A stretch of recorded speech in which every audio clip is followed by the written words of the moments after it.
नमस्कार दर्शकों, मैं हरनाम कश्यप और आप देख रहे हैं एसए न्यूज हिमाचल प्रदेश। दर्शकों, आज हम मौजूद है सतलोक आश्रम खमाणु, फतेहगढ़ साहिब, पंजाब में। जैसा कि आप सब जानते हैं, सोशल मीडिया के माध्यम से पोस्टर लगाकर और अलग अलग जगह बैनरों के माध्यम से संत रामपाल जी महाराज के अनुयायियों ने पूरे विश्व को आमंत्रित किया था कबीर प्रकट दिवस के उपलक्ष्य में। दर्शकों, आपको बताते चले कि कबीर प्रकट दिवस आज से लगभग 600 वर्ष पहले कबीर जी लहरतारा नामक तालाब में एक कमल के फूल पर प्रकट हुए थे, जहां पर उनको नीरू और नीमा अपने साथ लेकर गए और उनका पालन पोषण हुआ। दर्शकों, आपको शॉर्ट में बताएंगे कि कबीर जी उस समय में फैली हुई कुरीतियों, समाज में फैली हुई कुरीतियों और समाज में फैले हुए पाखंडवाद और अंधविश्वास का कठोरता के साथ उन्होंने विरोध किया। और उस समय जब लोग अपनी बात दूसरे से कहने तक से डरते थे, उन्होंने पूरे समाज में विरोध किया और उनकी कई यातनाओं को उनको इसकी वजह से सामना भी करना पड़ा। तो अभी आपको दर्शकों बताते चले, जब जैसा कि हमने बताया कि हम सतलोक आश्रम खमाणु फतेहगढ़ साहिब में मौजूद हैं, तो आप मेरे ठीक पीछे देख रहे हैं एक प्रदर्शनी जो यहाँ पर लगी हुई है। जो यहाँ का मुख्य आकर्षण बना हुआ है वो यहाँ की आध्यात्मिक प्रदर्शनी है। जगह जगह हमने देखा है कि अलग अलग प्रकार के म्यूजियम बनाए जाते हैं पुरानी चीजों को दर्शाने के लिए, लेकिन यहाँ पर संत रामपाल जी महाराज के अनुयायियों के द्वारा आध्यात्मिक प्रदर्शनी लगाई गई है। क्या रहेगी आध्यात्मिक प्रदर्शनी की, क्या विशेषताएं हैं, क्या खूबियां हैं, किस प्रकार से इन्होंने कबीर प्रकट दिवस को दर्शाया है, आपको दिखाएंगे। आप बने रहिए एसए न्यूज चैनल के साथ। दर्शकों, अभी हम पहुंच चुके हैं प्रवेश द्वार पर, जो आध्यात्मिक प्रदर्शनी का प्रवेश द्वार है। यहाँ पर आप देख सकते हैं कुछ बहनें भी खड़ी है, इनसे पूछेंगे। नमस्कार जी। नमस्कार सर। क्या नाम है आपका? आंचल दासी। यहाँ पर आप क्या कर रहे हैं? यहाँ पे हमारी प्रदर्शनी में गाइड सेवादार की लगी है। अच्छा, जो लोग यहाँ आते हैं आप उनको गाइड करते हैं? गाइड करते हैं हम उन्हें। किस प्रकार की प्रदर्शनी है? हाँ जी, किस प्रकार की और ये किस लिए, ये जो मतलब प्रदर्शनी है वो किस लिए लगाई गई है वो भी बताते हैं। और इसमें क्या क्या चीजें हैं, किस कटआउट्स के मतलब क्या अर्थ है वो भी बताते हैं हम। अच्छा, पूरा विश्लेषण करके बताते हैं। तो यहाँ भक्ति आते हैं, आम जनता भी आती है? यहाँ पे जगत लोग भी आते हैं, भगत लोग भी आते हैं, हम दोनों को समझाते हैं। तो कैसा अभी तक आपका अनुभव रहा? अनुभव बहुत अच्छा रहा माता की दया से। ठीक है, थैंक यू, धन्यवाद। दर्शकों, जैसा कि उन्होंने बताया कि यहाँ पर जो संत रामपाल जी महाराज के द्वारा जो आध्यात्मिक प्रदर्शनी लगाई गई है, वहाँ पर विशेष तौर से गाइड रखे गए हैं, अनुयायी रखे गए हैं, जो पूरी तरह से जो लोगों को समझाते हैं कि क्या यहाँ पर कटआउट के माध्यम से बताया गया और किस प्रकार की जो कटआउट में जो वाणियाँ है या प्रदर्शित किया गया है, किस प्रकार से दिखाया गया, हर चीज दिखाते हैं। दर्शकों, आपको भी दिखाते चलेंगे अंदर। यहाँ पर जो संत रामपाल जी महाराज की एक स्वरूप लगाया गया है, कटआउट लगाया गया है, जिसमें बहुत अच्छे तरह से बहुत ही सुंदर कटआउट है। जैसा ऐसा लग रहा है जैसे स्वयं संत रामपाल जी महाराज यहाँ पर विराजमान हो और आध्यात्मिक प्रदर्शनी का एक विशेष केंद्र माना गया है। तो दर्शकों, अभी आपको दिखाते हैं किस प्रकार के कटआउट हैं और क्या क्या यहाँ पर उन्होंने दिखाया है। दर्शकों, आपको दिखाएंगे यहाँ पर किस प्रकार से, मैं कैमरामैन से गुजारिश करूंगा कि वो दिखाएं किस प्रकार से यहाँ पर जो कबीर प्रकट दिवस कैसे कबीर जी का अवतरण हुआ वो यहाँ पर दर्शाया गया है। यहाँ पर अष्टानंद नाम के जो ऋषि थे वो बैठे हुए हैं, वो तपस्या कर रहे थे।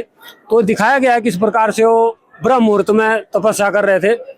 और उसके बाद जैसे वो तपस्या कर रहे थे तो आकाश से एक लाइट के रूप में परमात्मा कबीर जी आए और एक सूर्य के भांति दिखाई दिए। जैसा कि आप देख रहे हैं कि अष्टानंद जी के माथे के ऊपर ही एक शिशु रूप दिखाया गया। जैसे जो चमक थी, चमक देख कर उनकी आंखें बंद हो गई और जो प्रकाश था, जो सूर्य की तरह प्रकाश था, वो उनके माथे में एक शिशु के रूप में दर्शाया गया कि एक शिशु के रूप में उनको नजर आया वो प्रकाश।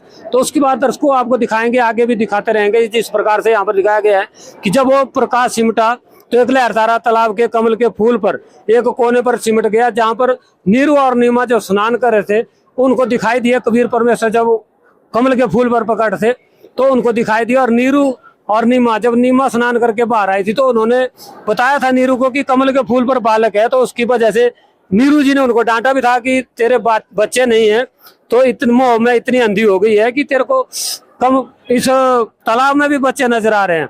लेकिन वास्तव में कबीर परमात्मा वहां पर मौजूद थे। और दर्शकों, यहाँ पर दिखाया गया किस प्रकार से जो नीरू जी है, नीरू जी ने बच्चे को कमल के फूल सहित उठाकर नीमा जी की गोद में दे दिया। और उन्होंने उनको, आपको देख सकते हैं, बड़े ही माँ जिस प्रकार से ममता से भरी हुई होती है और बच्चों के लिए जो प्यार होता है वो यहाँ पर रूबरू आप देख सकते हैं, हूबहू दिखाया गया है। किस प्रकार से माथे को चूमने के लिए जो है, परमात्मा के माथे को चूमने के लिए नीमा जी उतारू हैं, आप देख सकते हैं। और दर्शकों यहाँ पर दिखाया गया जब जो प्रकाश अष्टानंद ऋषि जी ने देखा था कि लहरतारा तालाब के कोने के ऊपर सिमट गया है, उससे उनको ऐसा लगा कि ये मेरी भक्ति की कुछ मतलब मेरी भक्ति से मेरे को जो लाभ हुआ है वो है या कोई मेरे मन की भ्रमणा है। उसको जानकारी के लिए वो रामानंद जी ऋषि जी के पास गए थे, जो उनके गुरुदेव हैं। उनसे उन्होंने पूछा कि इस प्रकार का मेरे को प्रकाश जो है नजर आया और लहरतारा तालाब में कमल के फूल पर सिमट गया और एक कोने में सिमट गया। तो उसके बाद जो है रामानंद जी ने उनकी समस्या का निवारण करा। उन्होंने बताया कि कोई अवतारी पुरुष है, वो किसी माँ से जन्म लेंगे, लेकिन यहाँ पर आपको दिखा दें कि कबीर परमात्मा जी ने किसी माँ के घर से जन्म नहीं लिया, वो स्वयं कमल के फूल पर प्रकट हुए, जैसा कि आपको पीछे दिखाया गया कटआउट के माध्यम से। तो दर्शकों यहाँ पर जब नीमा जी अपने जो कबीर जी थे शिशु रूप में थे, उनको लेकर घर में आए, तो गांव की औरतें और लोग घर घर से उनको देखने के लिए आए, हर घर से देखने के लिए आए कि किस प्रकार का शिशु है, क्योंकि उनका जो स्वरूप था वो बहुत ही निर्मल था, बहुत ही सुंदर था। जैसा कि बताया गया कि उनके जैसा बालक किसी ने ना देखा, और इतनी सुंदरता थी उनके चेहरे पर जो देखते ही बनती है, जो बहुत ही आकर्षण का केंद्र था। और दर्शकों जैसा ही हमारे समाज में रीतियां फैली हुई है कि जैसे बच्चा होने के बाद उसका नामकरण भी किया जाता है, तो यहाँ पर जब कबीर जी का नामकरण करने के लिए उस समय के जो काजी थे वहां पर आए, तो उन्होंने जैसे ही कुरान खोली, जैसा कि उनका बताया जाता है कि कुरान खोलकर जैसे ही पहला जो अक्षर आता है उसी अक्षर से किसी भी शिशु का नाम रखते हैं। तो यहाँ पर जब कबीर जी का नाम रखने लगे थे, तो उसमें क्या है, कबीर शब्द देखकर जब काजियों ने कहा कि ये बहुत ही पवित्र शब्द है, तो एक नीची जात के व्यक्ति का इस प्रकार का नाम नहीं रख सकते। तो उन्होंने बदली कर दूसरी बार फिर खोला, तो जब दूसरी बार खोला तो फिर भी उसमें कबीर अक्षर ही पहला आया। और जब उन्होंने फिर बदलने की कोशिश करी तो पूरी कुरान शरीफ कबीर कबीर हो गई थी। पूरी कुरान शरीफ में सिर्फ कबीर कबीर शब्द था। तो परमात्मा जी ने कहा, कबीर जी ने कहा था कि मेरा नाम इस युग में कबीर ही रहेगा, तो उनका नाम फिर उसके बाद कबीर रखा गया। आदर्श को पानी से पैदा नहीं, श्वासा नहीं शरीर, अन्न आहार करता नहीं, ताका नाम कबीर। जी हाँ दर्शकों, आपको दिखाएंगे किस प्रकार से यहाँ पर कटआउट के माध्यम से भी दिखाया गया है कि जब परमात्मा कबीर जी इस धरा पर आए, लगभग 600 वर्ष पहले जब आए थे, तो उन्होंने 25 दिन तक कुछ भी आहार नहीं किया था। तो स्वयं जैसा कि बताया गया है कि नीरू जी रामानंद ऋषि जी के पास गए थे, उन्होंने उनको बताया था कि एक कुंवारी गाय लाओ, उससे वो दूध देगी, तो उससे उनकी परवरिश के लिए लाओगी, लेकिन उनको विश्वास नहीं हुआ। तो स्वयं जैसे नीरू और नीमा जी शिवजी जी के भगत थे, तो शिवजी स्वयं एक साधु रूप में वहां पर आए थे और नीमा को बताया था कि अपने पुत्र को लाओ, हम उसका आपका जो दुख है वो निवारण करेंगे। तो कबीर परमात्मा को आप देख सकते हैं यहाँ पर एक शिशु रूप में जब नीमा जी ने शिवजी जी के हाथ में उसको देना चाहा, तो स्वयं परमात्मा उनके सिर से लगभग ऊपर उठ गए। और नीमा जी तो ये समझ रही थी कि ये बाबा जी का चमत्कार है, लेकिन स्वयं परमात्मा वहां पर खड़े हो गए थे और वो बाद में उनकी गोद में आए। और आपको इस आगे वाले कटआउट में दिखाया गया किस प्रकार से परमात्मा कबीर जी शिव जी की गोद में आ गए और शिवजी जी ने उनको बताया कि नीरू को बुलाओ। नीरू से कहा कि एक गाय ले आओ, कुंवारी गाय लाओ, वो कुंवारी गाय दूध देगी, तब उस परमात्मा उसको पिएंगे, उससे उनकी परवरिश की लीला होगी। तो आप देख सकते हैं यहाँ पर बहुत ही सुंदर कटआउट के माध्यम से दिखाया गया है कि किस प्रकार से कुंवारी गाय को लाया गया और उसने स्वयं दूध दिया। और नीरू जी अपने मटके के माध्यम से यहाँ दिखाया गया है कि उसमें दिखाया किस प्रकार से दूध से मटका भर गया है। दर्शकों यहाँ तक जो है कटआउट के माध्यम से दिखाया गया था किस प्रकार से कबीर जी का प्रकट दिवस हुआ, इस धरा पर वो आए और किस प्रकार से उनकी जो परवरिश की लीला हुई एक कुंवारी गाय से हुई, जो कि हमारे वेदों में भी प्रमाण है और जो कबीर सागर में भी बताया गया है। और आगे दर्शकों आपको बताएंगे जो आगे कटआउट हैं उनके माध्यम से कबीर जी ने जो लीलाएं करी थी और उनके ऊपर जो जो अत्याचार भी हुए वो भी दिखाए गए हैं, लेकिन किस प्रकार से उन्होंने लीला की आज इनको चमत्कार कहा गया है वो आप देख सकते हैं। जब दिल्ली के पास आज जो थे सिकंदर लोधी जी थे, उनको एक जलन का रोग हो गया था, जिसकी वजह से बहुत सारे जो काजियों ने अपनी प्रार्थनाएं कर ली थी, पंडितों ने पूरे मंत्र पढ़ लिए थे और किसी भी माध्यम से वो ठीक नहीं हो रहे थे। तब उनको किसी ने जानकारी दी कि जो नीरू और नीमा के जो पुत्र हैं, बताया गया उस समय कि काशी में कबीर जी हैं, वही इस रोग का निवारण कर सकते हैं। तब उन जो सिकंदर लोधी थे काशी में गए कबीर जी से अपना निवारण करवाने के लिए। जैसा कि पहले उन्होंने देखा था कि एक गाय को काटा गया था और उसको जीवित किया था, तो उसमें सिकंदर लोधी वहां पर मौजूद थे, जिस कारण उनको विश्वास हो गया जब वो कबीर एक गाय को जिंदा कर सकता है तो हो सकता है उनसे मेरा भी रोग कर सके। तो उसकी वजह से वो वहां से काशी में आए और आपको दिखाएं कि जिस प्रकार जब वो काशी में आए थे तो वीर सिंह बघेल उसमें वहां के बादशाह थे, तो उनके साथ मिलकर उन्होंने जब रामानंद ऋषि जी के दरबार में गए, क्योंकि कबीर जी जो है वहां पर रोज आते थे और कबीर जी के जो रामानंद ऋषि थे गुरु भी थे, तो इसलिए वो रोज वहां पर आते थे। तो जब लोगों ने वीर सिंह बघेल जी ने बताया कि वहां पर वो आते हैं, तो जो बादशाह थे सिकंदर लोधी वो वहां पर आश्रम में गए, लेकिन जो रामानंद ऋषि जी थे वो जो कबीर जी के ज्ञान से इतना तो जान गए थे कि जो इंसान है उनमें कोई भेद नहीं है, लेकिन मुसलमान लोगों से फिर भी वो भेद करते थे, फिर भी उनसे कुछ ईर्ष्या रखते थे, जिसकी वजह से जब सिकंदर लोधी वहां पर पहुंचा, आश्रम में पहुंचा, तो उसने संदेशा भेजा कि बाहर जो ऋषि जी को संदेशा भेजा था कि बाहर सिकंदर लोधी आया है। तो रामानंद ऋषि जी ने सख्त मना कर दिया था कि मैं ऐसे मलेच्छों को अंदर नहीं आने देता, तो उनको बाहर ही रहने दो। जिसकी वजह से गुस्से में आकर सिकंदर लोधी जी आश्रम में पहुंचे और उन्होंने रामानंद ऋषि जी का गला काट दिया था। तो यहाँ पर आपको दिखाया गया कटआउट के माध्यम से, जब वहां पर गला उनका काट दिया, उसके बाद जो है कबीर जी वहां पर पहुंचे, तो ऐसे तो हो सकता था कि जो सिकंदर लोधी है वो उनको प्रणाम ना करता, लेकिन गलती इतनी बड़ी कर रखी थी कि कबीर जी के गुरु जी का रामानंद ऋषि जी का गला काट रखा था, जिसकी वजह से वो नतमस्तक हो गए, मुकुट समेत कबीर जी के चरणों में प्रणाम किया। इस आधीनी भाव को देखकर परमात्मा कबीर जी ने उनको आशीर्वाद दिया। तब उन्होंने बताया कि मेरे से आपको अगले कटआउट माध्यम से दिखाएंगे कि जब उन्होंने क्षमा की याचना करी कि परमात्मा मैं जो अच्छा करने के लिए जाता हूँ मेरे से बुरा ही होता है और मेरे को इस प्रकार का जलन का रोग है जो किसी भी तरीके से ठीक नहीं हो रहा, और मैं क्रोध में आकर आपके गुरु जी का वध कर दिया, तो मुझे क्षमा करे बरबद्दिगार। तो दर्शकों यहाँ पर आपको दिखा दे कि आगे जो है रामानंद ऋषि जी का, जैसा कि आपको बताया कि उन्होंने गर्दन काट दी थी सिकंदर लोधी जी ने, तो ये कटआउट के माध्यम से यहाँ पर बहुत ही सुंदर तरीके से दिखाया गया है कि अगर आप भी जानते हैं दर्शकों, अगर कोई व्यक्ति कटता है तो उसका खून निकलता है, कहीं से भी हम काटते हैं उसका खून निकलता है, लेकिन रामानंद ऋषि जी को जब सिकंदर लोधी ने काटा था तो उनका आधे हिस्से से खून और आधे हिस्से से दूध निकला था, जो यहाँ पर चित्र के माध्यम से आपको दिखाया गया है। बहुत पहले दर्शकों ये चित्र आते थे, दिखाए जाते थे, लेकिन जैसे जैसे आध्यात्मिकता का जो स्तर है गिरता जा रहा है, धीरे धीरे लोगों की जो आस्था है चकाचौंध में ज्यादा और अध्यात्म की ओर कम हो रही है, तो ये चित्र भी आना कम हो गया है। लेकिन यहाँ पर बहुत ही सुंदर तरीके से दिखाया गया है, जब रामानंद ऋषि जी की गर्दन को अलग कर दिया गया था, तो जैसे ही कबीर जी वहां पर पहुंचे तो कबीर जी ने उनका चरण स्पर्श करे और कहा, गुरुदेव आप खड़े हो जाइए, आपके आशीर्वाद लेने के लिए सिकंदर लोधी दिल्ली के बादशाह आए हुए हैं।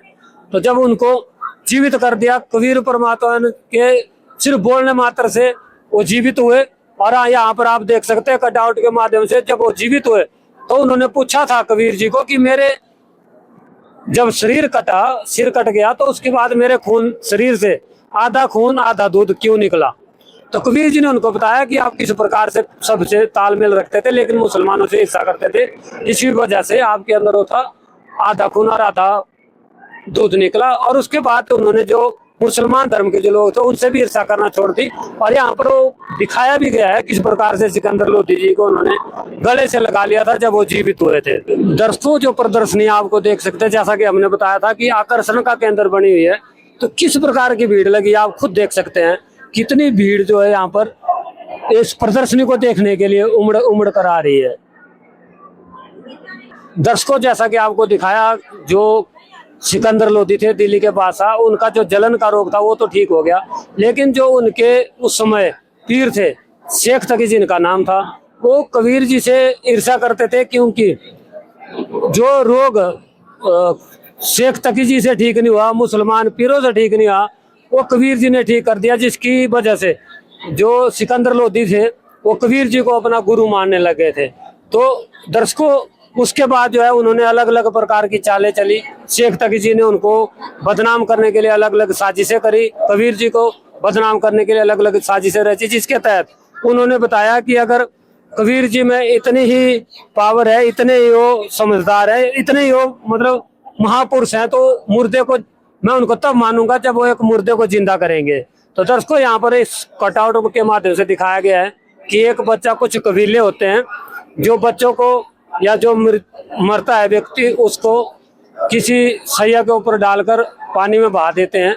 उनका मानना है कि उससे कई पशु पक्षियों का जो है पेट भर जाएगा। दर्शकों यहाँ पर दर्शाया गया है एक बच्चा जो है नदी के अंदर सैया के ऊपर लेटा हुआ नीचे की तरफ जा रहा है, और शेख तकी जी ने कहा था कि अगर आप इसको जिंदा कर दो, तो परमात्मा कबीर जी ने कहा भाई शेख तकी जी पहले आप प्रयास कर लो, कहीं ऐसा ना हो बाद में आप बोलो मैं भी इसको जिंदा कर सकता था। तो उन्होंने भी मना कर दिया, उन्होंने अपना जतन करा, 2-3 बार जैसे बोला कि जीवित हो जाए या जो भी मंत्र पढ़े, लेकिन बच्चा जिंदा नहीं हुआ। तो इतनी देर में बच्चा जो है काफी आगे निकल गया।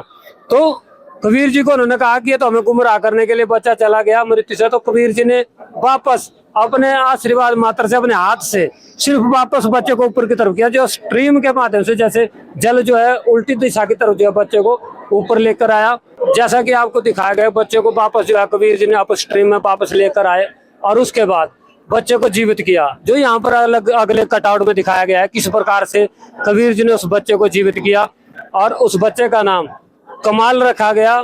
जो जैसे कि बताया गया, जैसे वो लोग बच्चे को देखकर लोगों ने कहा कि कमाल हो गया, कमाल हो गया, तो बच्चे का नाम जो है कमाल रखा गया था, जो कि कबीर जी ने उसको अपने बच्चे के रूप में परवरिश करी। और दर्शकों आगे आपको दिखाएंगे किस प्रकार से जो कटआउट के माध्यम से दिखाया, यहाँ पर जो बच्चे को जीवित करने की लीला थी वो समाप्त हुई, लेकिन उसके बाद जो है कबीर जी को शेख तकी ने मतलब उनके अलग अलग साजिशें रची, जिसकी वजह से कबीर जी को एक हाथी के नीचे कुचलने की साजिश रची थी कि कबीर जी को हाथी के नीचे कुचल दिया जाए। तो यहाँ पर आपको देख सकते हैं किस प्रकार से बड़ी बारीकी से दिखाया गया। कबीर जी को जंजीरों के साथ बांधा हुआ है, उनके हाथ और पैर जो है बांध दिए गए थे, और कबीर जी को ऊपर चाहा था कि हाथी को उसके ऊपर से निकाला जाए, लेकिन कबीर जी ने वहां पर एक शेर का रूप बना लिया, जिसकी वजह से जो हाथी है वो डर गया और पीछे भाग गया। आपको यहाँ दिखा सकते हैं कि सिर्फ वो जो शरीर था शेर था वो सिर्फ हाथी को दिखाई दिया, पहलवान को भी दिखाई नहीं दिया। उस हाथी उस शेर को देखकर हाथी वापस भाग गया, लीड करता चला हो, जैसा कि दिखाया भी गया प्रॉपर उसको माध्यम से। आप देख सकते हैं चित्र के माध्यम से प्रॉपर तरीके से इस चीज को दिखाया गया कि किस प्रकार से हाथी जो है वहां से भाग गया। तो यहाँ पर जैसे दर्शकों जो लीला हुई, जब हाथी पीछे भाग गया तो सिकंदर लोधी को भी समझ आ गया बार बार पीछे हाथी है भाग रहा है तो कोई ना कोई वजह है। तो उस समय कबीर जी ने अपना विराट रूप दिखाया था, तो उस विराट रूप को सिर्फ सिकंदर लोधी को दिखाया था, बाकी लोगों को नहीं दिखाया था। तो आप देख सकते हैं यहाँ पर जो कबीर जी का विराट रूप है वो यहाँ पर दिखाया भी गया है, एक फोटो के माध्यम से, यहाँ कटआउट के माध्यम से दिखाया गया है किस प्रकार से सिर्फ पूरे जो कबीर जी का शरीर था वो जमीन से लेकर आसमान तक एक हो गया था। जो सिकंदर लोधी है वो दिखाया गया किस प्रकार से सिकंदर लोधी उनके चरणों में आकर प्रणाम कर कर बैठ गया है। दर्शकों जैसे जैसे कबीर जी के चमत्कार बढ़ते रहे वैसे वैसे शेख तकी की जो ईर्ष्या थी वो भी बढ़ती चली गई, और उसकी जो कबीर जी के प्रति ईर्ष्या थी यहाँ तक पहुँच गई कि उसने कबीर जी को मारने का प्रयास कर दिया कि कैसे इसको खत्म किया जाए और अपनी जो उनकी महिमा है उनको अपनी महिमा को बचाया जाए। तो यहाँ पर आपको दिखाएंगे दर्शकों जो कबीर जी को जब उन्होंने मारने की कोशिश करी थी तो एक गर्म तेल के कढ़ाई पर बिठा दिया था, जो यहाँ पर एक बहुत ही सुंदर तरीके से उस चित्र में दिखाया गया है, बिल्कुल हूबहू दिखाया गया है किस प्रकार से इन्होंने देखो एक रियल दिखाने के लिए बहुत मेहनत करी है यहाँ के लोगों ने। क्या वो देखो नीचे स्वच्छ दिख रहा है कि पानी उबलता हुआ भी दिख रहा है, और नीचे जो आग है इस प्रकार लग रहा है, जो लाइट के माध्यम से दिखाया इस प्रकार से लग रहा है जो बिल्कुल लाइट जो है नीचे आग जल रही हो। तो दर्शकों बहुत ही सुंदर तरीके से दिखाया गया है। लेकिन आपको स्टोरी तक ले चलते हैं कि जब शेख तकी ईर्ष्या करने लगा तो उन्होंने कहा कि अगर कबीर जी में इतनी शक्ति है तो हम उनको गर्म तेल के कढ़ाई में डालेंगे, और गर्म तेल के कढ़ाई में भी अगर वो जिंदा रह गए तो हम मान लेंगे कि उनमें कोई शक्ति है। तो जब गर्म तेल के कढ़ाई में बैठकर भी कबीर जी मुस्कुरा रहे थे, तो उस समय कबीर जी को देखकर बाकी लोगों ने भी और शेख तकी ने भी कबीर जी से, अपने सिकंदर लोधी जी से कहा कि जो पानी, जो तेल है, उसकी तासीर जो है इसने मंत्रों के द्वारा ठंडी कर दी है। तो जब कबीर जी को मुस्कुराता देखा तो सिकंदर लोधी है बहुत, मतलब उसके मन में भी द्वेष आ गया अपने गुरु जी के प्रति कि हो सकता है कि बाकी में तेल ठंडा कर दिया हो। तो उसने कोशिश करी थी उसमें उंगली डालने की, कबीर जी के लाख मना करने के बाद उसने उंगली डाली, और जिसकी वजह से उंगली जो आप देख सकते हैं वो कट गई। उसकी उंगली जितना उस तेल में गई उतनी उंगली कट गई, जिसके कारण इतनी पीड़ा उसके अंदर आई जिससे वो बेहोश हो गया।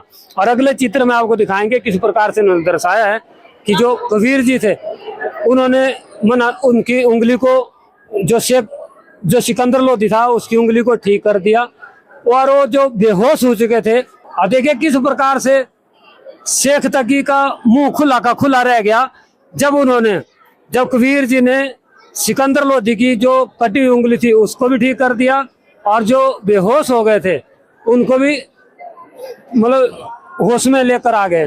तो दर्शकों आगे आपको दिखाएंगे इस कटआउट के माध्यम से जो कबीर जी ने दिखाया है कि मैंने कहा था कि जितना व्यक्ति, मतलब जैसे शेख तकी जितना उनसे जलता गया, कबीर जी जैसे जैसे चमत्कार करते गए, वैसे वैसे शेख तकी ईर्ष्या के वश होकर कबीर जी को नीचा दिखाने के लिए अलग अलग जो है षड्यंत्र रचाता रहा। यहाँ पर जो शेख तकी की जो बेटी थी वो दिखाई गई है, जो कई दिन पहले मर चुकी थी और जमीन में उसको दफना दिया गया था।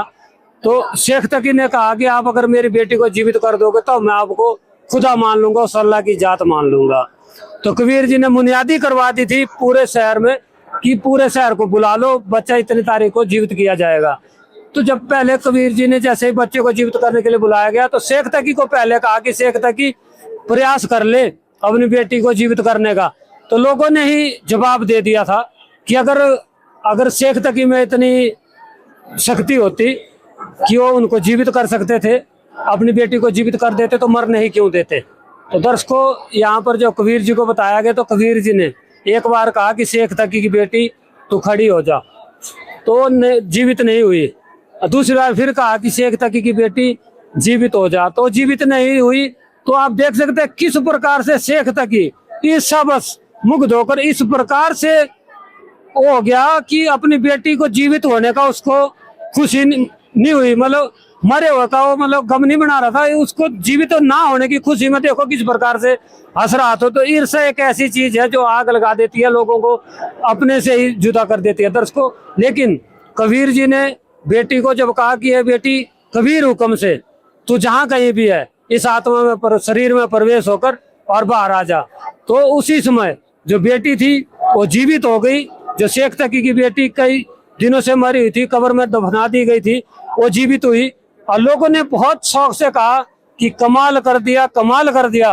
तो उस बेटी का नाम कमाली रखा गया। और आप देख सकते हैं जो कबीर जी को चाहने वाले थे वो तो मुस्कुरा रहे थे, लेकिन शेख तकी अपनी बेटी को जीवित होकर भी अचंभे में था कि किस प्रकार से बेटी ये जीवित हो गई। तो उनको बेटी को जीवित होने का खुशी नहीं थी, बल्कि बेटी को कबीर जी की जीत पर वो अभी भी उनसे नाराज थे या उनको नीचा दिखाना चाहते थे। दर्शकों बहुत सारे कटआउट के माध्यम से संत रामपाल जी महाराज के अनुयायियों के द्वारा कबीर जी की जो लीलाएं हैं उनको दिखाया गया, दर्शाया गया, और लोगों को बताया गया है कि किस प्रकार से ये लीला है कबीर जी ने करी।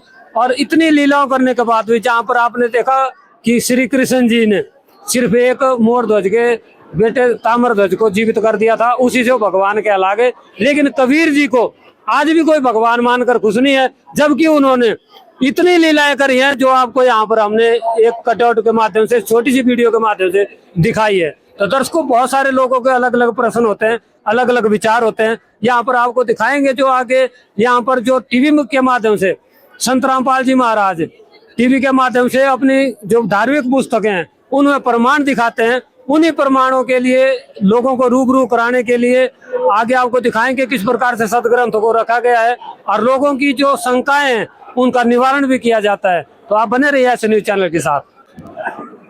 दर्शकों, आपको जैसा कि हमने बताया था कि संत रामपाल जी महाराज के जो अनुयायियों ने यहाँ पर सदग्रंथों को रखा गया है, बहुत ही सुसज्जित तरीके से, देखिए आप देख सकते हैं, बहुत ही सुसज्जित तरीके से जो सदग्रंथों को यहाँ पर रखा गया है और जितने भी लोग आते हैं उनकी शंकाओं का समाधान बहुत ही प्यार से किया जाता है। हर व्यक्ति को एक एक चीज जो है दिखाई जाती है कि हमारे सदग्रंथों में क्या लिखा है, कहाँ लिखा है, कौन से अध्याय में लिखा है, कौन से श्लोक में लिखा है, वो हर चीज यहाँ पर एक एक करके यहाँ पर लोगों को है दिखाई जाती है, बताई जाती है, ताकि लोगों की किसी प्रकार की जो है शंका ना रहे। तो दर्शकों, आपको कैसे लोग यहाँ पर जो संत रामपाल जी महाराज के अनुयायी हैं किस प्रकार से शंका का समाधान करते हैं, किस प्रकार से लोगों की जो सोच है और लोगों का जो संशय है उनको दूर करते हैं, वो भी दिखाएंगे। आप देख सकते हैं यहाँ पर एक सिख भाई बैठे हुए हैं, जो लोग यहाँ पर शंका का समाधान करना चाहते थे वो यहाँ पर दिखाया गया किस प्रकार से उंगली रख रख कर एक एक चीज जो है दिखाई जा रही है, बताया जा रहा है। जैसे कि इनकी शंका थी उस चीज को खत्म किया जा रहा है। इनसे पूछेंगे किस प्रकार की इनकी शंकाएं थी। देखिए दर्शकों, आपको लाइव तस्वीर दिखाएंगे। नमस्कार सर। हाँ जी सर जी। किस प्रकार की शंका थी इनकी, क्या जानना चाह रहे थे? ये यहाँ पहली बार आए हैं तो ये इनको ये प्रमाण दे रहे हैं, वेदों गीतों से सभी प्रमाण दे रहे हैं। तो इनकी जो भी शंका है वेदों शास्त्रों से इनको बताया जा रहा है। भगवान की इनको पहले इन्होंने प्रदर्शन दिखाई है, उसमें बताया गया परमात्मा किसी औरत से किसी माँ से जन्म नहीं लेकर दुनिया में जितने भी अवतारी पुरुष आए हैं वो सभी माता से पैदा हुए, परंतु सो तो एक कबीर है जननी जनेना माए, केवल एक कबीर है जिसको किसी औरत ने किसी माँ ने जन्म नहीं दिया था। वो परमात्मा सह शरीर आज से 600 साल पहले कांची में आए थे, तो वो मतलब वो कांची कमल के फूल पर प्रकट हुए थे। ये जो प्रदर्शनी है इन सभी मतलब जो भी जगत के समाज के लोग आए हैं इनको वो सारी प्रदर्शनी दिखाई है। वो मतलब अब इनको जो सदग्रंथों से प्रमाण दिखा रहे हैं, जैसे इनको दिखाया है कि परमात्मा जब पृथ्वी पर आता है तो वो मतलब किसी और से नहीं जन्म लेता, फिर वो कुंवारी गाय का दूध पीता है बछिया से। ये महिमा किसी भी अवतारी पुरुष ने नहीं कही, केवल कबीर साहब ने कुंवारी गाय का दूध पिया है, ऐसा वेदों में भी है प्रमाण है। तो ऐसे अनेकों प्रमाण हम हमको और भी प्रमाण इसको वेदों शास्त्र से दिखा रहे हैं। Thank you sir. हाँ जी। सर, आपको कैसा लगा, इनकी जो जानकारी थी कैसी लगी? सुन के बहुत अच्छा लगा। तो मतलब जो आपकी शंकाएं थी वो हल हुई? हल हो गई। अच्छा, अच्छे तरीके से दिखाया उन्होंने आपको, ऐसा तो नहीं है कि कवर कोई और हो और अंदर कुछ अलग से लिखा हो? कोई डाउट नहीं, सही है। अच्छा, जो बताया बिल्कुल सही है। बिल्कुल सही है। सर, आपका नाम बताएंगे? रंजीत कुमार। कहाँ से हैं सर आप? सर बिहार से। Thank you sir. Thank you. देखिए, जैसा कि उन्होंने बताया बिहार से यहाँ पर आए हुए हैं और इतने दूर से यहाँ पर आए थे अपनी शंका का समाधान करने के लिए दर्शकों, और उन बिल्कुल सेटिस्फाइड है कि हमारी जो शंका थी अपने शास्त्रों के प्रति वो बिल्कुल यहाँ पर जो संत रामपाल जी हमारे शास्त्र दिखाते हैं वो बिल्कुल सही है। और इसी प्रकार से देखिए हर जगह अलग अलग प्रकार से जिनकी भी जो शंकाएं हैं उनको लगातार दिखाया जा रहा है, पेज वाइज कौन से पेज में लिखा है, कौन से अध्याय में लिखा है, कौन से श्लोक में लिखा है। और जैसे कि यहाँ पर देखिए शिव पुराण में भी रखा हुआ है, मतलब हर शास्त्र यहाँ पर जो है प्रमाणित तरीके से रखा गया और हर व्यक्ति को पूरे शास्त्रों को दिखाया जा रहा है। उनके देखिए यहाँ पर एक कुरान शरीफ से भी दिखा रहे हैं, जहाँ तक यहाँ पर एक कुरान शरीफ है और कुरान शरीफ के प्रमाण भी इनको दिखाए जा रहे हैं। तो दर्शकों, ये बहुत बड़ी बात है कि जो कबीर जी के प्रकट दिवस के ऊपर संत रामपाल जी महाराज के अनुयायियों ने संत रामपाल जी महाराज के आदेश से जिस प्रकार से प्रदर्शनी लगाई और जिस प्रकार से सदग्रंथों को लोगों को दिखा कर उनको जागरूक कर रहे हैं, ये अपने आप में बहुत बड़ी बात है। क्योंकि किसी व्यक्ति को जागरूक करना अपने आप में बहुत बड़ी बात है। जैसा कि बताया गया कि आत्म कल्याण करवाना ही सबसे बड़ी बात है। और दर्शकों, संत रामपाल जी महाराज सिर्फ आध्यात्मिक क्षेत्र में ही नहीं जाने जाते बल्कि समाज सुधार में भी आज संत रामपाल जी महाराज का सबसे ऊपर नाम आता है। संत रामपाल जी महाराज लोगों को अन्न की व्यवस्था करवाते हैं और वहाँ के बर्तन तक उनको देते हैं, पूरे महीने का राशन उनको देते हैं और गरीब लोगों को जो है राशन दिया जाता है। उनकी जो जरूरतें हैं, मूलभूत जरूरतों को पूरी किया जाता है, जैसे कि रोटी, कपड़ा, शिक्षा, चिकित्सा और मकान, हर जरूरतमंद को देगा कबीर भगवान, जो इनका नारा है। आप देख सकते हैं जो लोग हैं उनके लिए गर्मियों के लिए जो रखे गए हैं, ये जो व्यवस्था है सिर्फ गर्मियों की है, सर्दियों के लिए अच्छी कंबल और रजाइयों की व्यवस्था भी यहाँ पर की जा रही थी। और दोस्तों हर चित्र के माध्यम से दिखाया गया जिन लोगों को अगर जरूरत है, दवाइयों की जरूरत है, उनको दवाइयाँ भी दिलाई जा रही है। ये अन्नपूर्णा मुहिम के तहत ही ये कार्य हो सकता है और ये कार्य जो है एक परमात्मा ही कर सकता है जिनको अपने बच्चों की चिंता होती है। आप देख सकते हैं किस प्रकार से ऐसी व्यवस्थाएं कोई नहीं कर सकता, किसी को किसी की इतनी चिंता नहीं। आजकल अपने घर तक लोग सीमित हैं, लेकिन संत रामपाल जी महाराज पूरे विश्व को अपना मान रहे हैं और पूरे विश्व के बच्चों से लेकर बूढ़ों तक के लिए सारी व्यवस्थाएं कर रहे हैं। दर्शकों ये थी हमारी जो आध्यात्मिक प्रदर्शनी थी, उसमें अलग अलग प्रकार से जो इन्होंने दिखाया था, किस प्रकार से कबीर प्रकट दिवस के बारे में दिखाया और कबीर जी ने जो परवरिश की लीला हुई उनकी उसको दिखाया गया। कबीर जी ने किस प्रकार से शेख तक ने उनको प्रताड़ित करने की कोशिश करी, लेकिन वो परमात्मा थे और परमात्मा ने लगातार अपनी समर्थता उनको दिखाई और हर जगह विजय घोषित रहे। और दर्शकों आगे आपको दिखाया हमने किस प्रकार से जो सदग्रंथ थे, लोग जो बाहर से आ रहे हैं, इतनी भीड़ आप देख रहे हैं हमारे पीछे लगातार भीड़ जो है बढ़ी हुई है। तो लोगों की जो शंकाएं थी उनका भी समाधान इन्होंने सदग्रंथों से किया है, जिससे लोग प्रेरित होकर नाम दीक्षा ले रहे हैं, संत रामपाल जी महाराज से जुड़ रहे हैं और जानकारियां प्राप्त कर रहे हैं। दर्शकों प्रदर्शनी में एक महत्वपूर्ण चीज आपको दिखाएंगे, किस प्रकार से संत रामपाल जी महाराज के अनुयायियों ने एक कटआउट के माध्यम से दिखाया गया कि व्यक्ति के शरीर में किस प्रकार से जो देव देवता है वास करते हैं। और संत रामपाल जी महाराज भी अपने सत्संगों में बताते हैं कि तीनों देवा कमल दल बसे, ब्रह्मा विष्णु महेश, प्रथम इनकी वंदना फिर सुन सतगुरु उपदेश। तो दर्शकों ये उन लोगों के लिए मुकम्मल जवाब होगा जो लोग कहते हैं कि संत रामपाल जी महाराज देव देवताओं की भक्ति छुड़वाते हैं।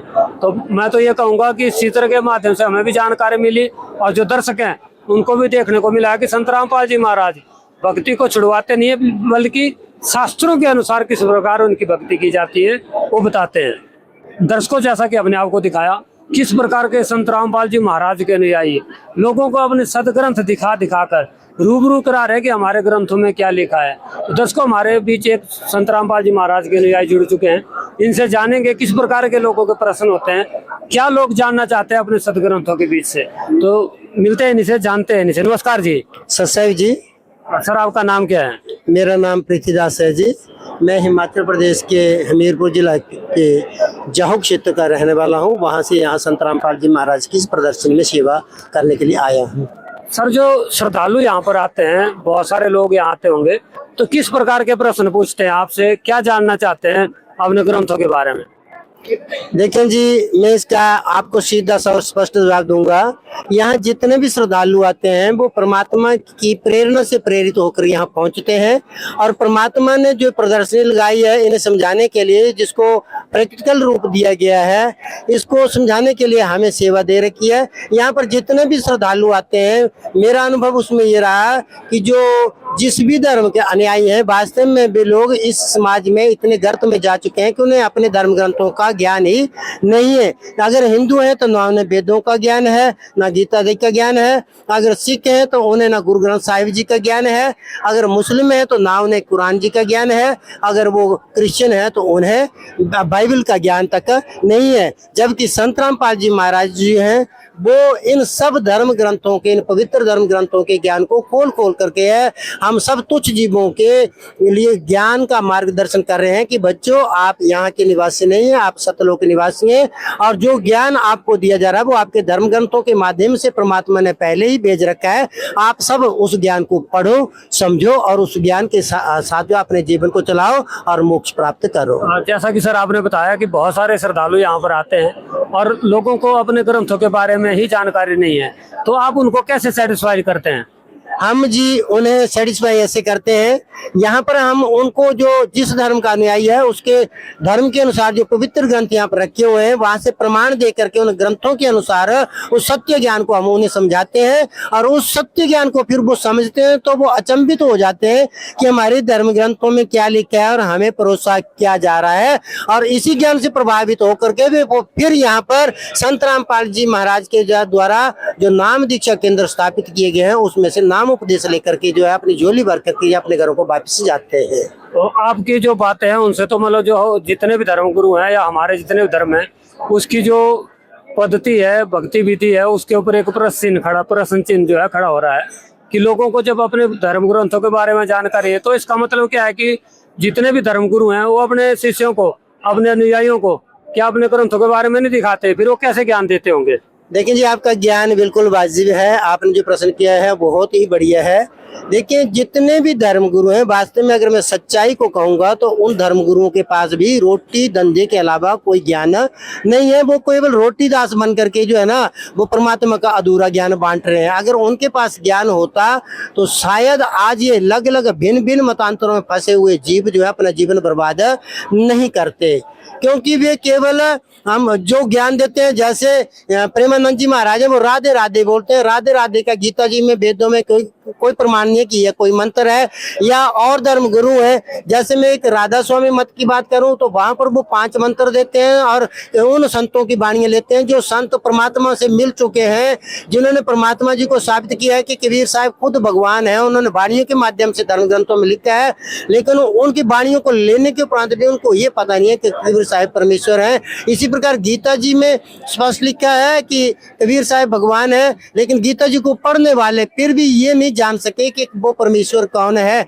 इसलिए उनकी अज्ञानता के कारण वो केवल रोटी दास बनकर के रह गए और ज्ञान देने वाले ज्ञानदाता नहीं बने। अच्छा सर, जो श्रद्धालु आपसे ज्ञान से प्रेरित हो जाते हैं या सेटिस्फाइड हो जाते हैं तो उनकी अगली प्रक्रिया क्या होती है? उनकी अगली प्रक्रिया यही होती है जी कि वो पूछते हैं कि अब हमें इसके बाद क्या करना है। हम इस ज्ञान से संतुष्ट हैं तो हमें आगे क्या करना है। फिर हम उन्हें पहले तो पूरा ज्ञान समझा करके जो परमात्मा ने प्रदर्शन के माध्यम से दिया है उसे समझाते हैं। उसके बाद यहाँ पर जो ग्रंथमालाएं रखी हुई हैं, हिंदुओं के पवित्र धर्म ग्रंथ हैं, सिखों के पवित्र धर्म ग्रंथ हैं, मुसलमानों के पवित्र धर्म ग्रंथ हैं, ईसाइयों के पवित्र धर्म, उनसे उनका तालमेल बिठाते हैं। उनको उन्हें दिखाते हैं कि भाई यदि आपके मन में रत्ती भर भी शंका है तो अपने पवित्र धर्म ग्रंथों को देख लो, उनसे छानबीन कर लो, कहीं आपको गलत तो नहीं बताया है। और वो फिर उनको देखते हैं। उनको जो तो होते ज्यादा जिज्ञासु, ज्यादा पढ़े लिखे, वो तो अपने धर्म ग्रंथों की छानबीन करते हैं। और जो केवल विश्वास करने वाले होते हैं और बातों को दूसरी बातों से मिला करके समझाते हैं कि वाकई यहाँ जो ज्ञान दिया जा रहा है वो सत्य है, तो वो उस ज्ञान को समझ करके तुरंत ही अपने आप कह देते हैं जी हमें नाम दिशा केंद्र का जग स्थान बताओ, और हम वहां जाकर के अभी उपदेश लेंगे और उपदेश लेकर के अपने आप को धन्य बनाएंगे। और वे जी वैसा ही करते हैं। तो अभी तक आपका जैसे प्रदर्शनी में आपने लोगों को दिखाया, तो सर जो श्रद्धालु आज हमारे चैनल के माध्यम से आपको देख रहे हैं, आप उनको क्या संदेश देना चाहेंगे? मैं उन सब से प्रार्थना करूंगा, ये कहूंगा कि ये जीवन बहुत अनमोल है, जिसमें गुरु ग्रंथ साहिब वाणी में लिखा है 184 जोन सवाई मानस को प्रभ दी बढ़ियाई, इस पौड़ी ते जो नर चौके सो आए जाए दुख पाएंगा। कि सीधा सा संदेश है कि मनुष्य जन्म लाखों योनियों को भुगतने के बाद मिलता है और ये केवल मोक्ष पाने के लिए मिलता है। और मोक्ष पाने के लिए जो ज्ञान है वो किसी भी विश्व में किसी भी धर्मगुरु के पास नहीं है।